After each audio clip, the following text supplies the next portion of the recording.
தன் தந்தையை பார்ப்பதற்கு வீட்டிற்கு சென்றபோது மகளின் ஆடை சிறிது கவர்ச்சியாக இருந்துள்ளது. அதற்காக தன் மகளுக்கு எப்படி அறிவுரை கூறியுள்ளார் என்பதை அவரின் மகள் வெளியிட்டுள்ளார். நானும் எனது தங்கை லைலாவும் தந்தையின் அறைக்குச் சென்றோம். வழக்கம்போல் தந்தை கதவிற்கு பின்னால் ஒளிந்து கொண்டு எங்களை பயமுறுத்துவது போல் நின்றார். நாங்கள் உள்ளே சென்றவுடன் அவர் எங்களை உற்று பார்த்தார்.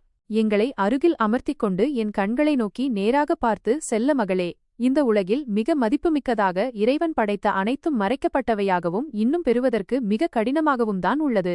வைரங்களை எங்கு எடுப்பாய்? பூமியின் ஆழமான பகுதியில் மறைக்கப்பட்டதாகவும் பாதுகாக்கப்பட்டதாகவும் தான் வைரங்கள் உள்ளன.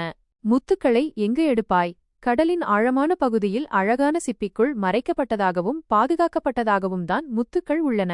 தங்கத்தை எங்கு எடுப்பாய்?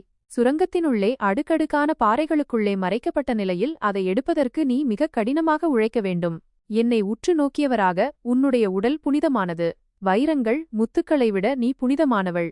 உன் உடலை முறையாக நீ மறைத்துக் கொள்ள வேண்டும். பெண்களின் உடலமைப்பு என்பது இறைவன் தந்த பொக்கிஷம். பொக்கிஷங்களை பொத்தி பாதுகாப்பதே அறிவார்ந்தவர் செயல். அதை விடுத்து பொக்கிஷம் உள்ள வீட்டை திறந்து போட்டால் பொறுக்கிகளால் உங்கள் பொக்கிஷம் சூறையாடத்தான் படும். பொக்கிஷமாய் போற்றி வளர்த்த தாய் தந்தைக்கு அழகு என்ற போர்வையில் அசிங்கத்தை பரிசலிக்காதீர்கள். நாகரீகம் என்ற போர்வையில் நாய்களுக்கு எலும்பு துண்டு போடாதீர்கள். அன்பு மகள்களே, இதற்கு மேல் ஓர் தந்தையால் உங்களுக்கு அறிவுரை சொல்ல முடியாது. புரிந்து நடந்து கொள்ளுங்கள். படித்ததில் பிடித்தது.